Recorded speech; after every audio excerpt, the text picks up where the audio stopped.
Hello, Bethlehem Lutheran Church and friends.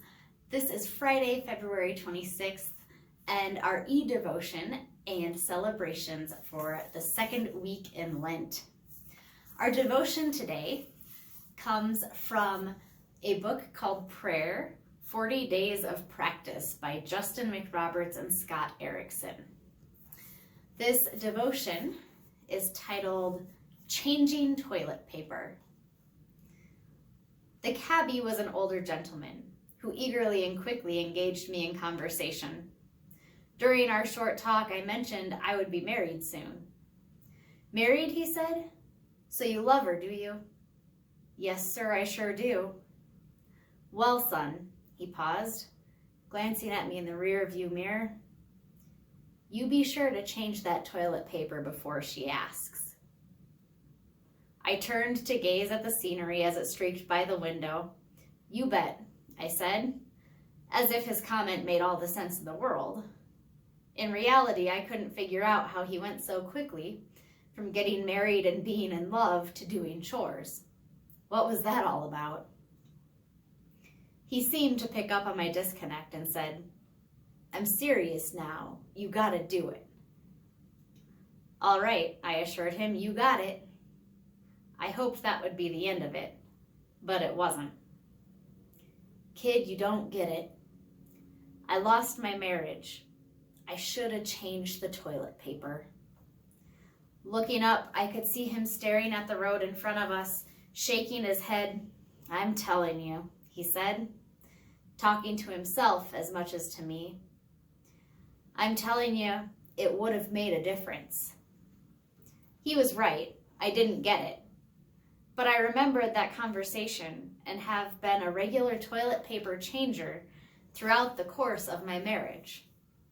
It turns out that being on toilet paper duty is less about doing a simple chore and more about loving my wife. It has been about living in a posture of service. I've learned that the little things don't add up to a healthy relationship. They are symptomatic of it. Changing the toilet paper serves as a practice of sorts for my heart. It's a discipline, a habit that roots me in a love that gives. I have to take time and energy away from something else in my day, something I would rather be doing, in order to change the toilet paper. And it would seem that doing so is a small thing because it takes only a few short minutes, even if the paper rolls are in another room of the house. But it's not the size of the job I face when I do it. It's my will. And if I am unable or unwilling to do such a small thing as this for my wife, it is less likely that I will serve her well when it actually costs me or inconveniences me. So it is with prayer, sacrifice, or any spiritual practice. Take fasting, for instance. Skipping meals can seem only loosely associated with the practical daily occurrences of life. But I have found that voluntarily and regularly removing a comfort from my life readies my heart to make more urgent everyday sacrifices when they are called for. When my neighbor's work schedule changes and her son needs a ride to school. When my friends can't pay their rent or mortgage. When war terrorizes a country and those left behind need to rebuild. When drought comes and hope seems to dry up with the land. When the shaky ground of politics opens up and swallows whole families and cities and nations. Will I be practiced enough at the art of sacrifice to respond with courage, hope, and wisdom? Prayer and fasting can seem divorced from normal life. But the posture I learn to live in, particularly as I give up my own comforts, prepares me to give myself away when the time comes to do so. Fasting is a practice associated with the 40 days of Lent. For many Christians, this week I want you to not necessarily give up something else, but to think of the things you do give up in daily life. And why do you give those up? Why do you change the toilet paper? And maybe if you feel like you don't, think about who does. and give thanks for them, for their fasting, their giving up to do something good for you is service. Be sure to thank someone this week and to give thanks. That is thanking someone. Just give thanks.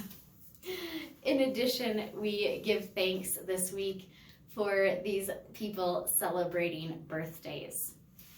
Happy birthday on February 22nd to Mackenzie D. and Caleb P. Happy birthday to Eric K. on February 23rd. Happy birthday to Georgine G., John M., and Nancy T. on February 27th. And finally, happy birthday to my birthday buddy, Brian B., on February 28th. We give thanks to God for each of you and all of the ways you bring life and light to God's world. This week, I also look forward to hopefully seeing some of you, not just through a screen, but maybe Sunday around 11:30. We have a Palm Sunday procession. I know it's not Palm Sunday yet. However, Bob L. will be set up in the parking lot behind the church with a camera so that you might drive by, roll down your windows and wave your palms or bring some branches and greenery to wave. This video will be shared with our Boulder Broomfield Conference as we prepare a huge Palm Sunday celebration between the churches in our area. So happy second week of Lent. Don't forget to change the toilet paper, and I hope we get to see you soon.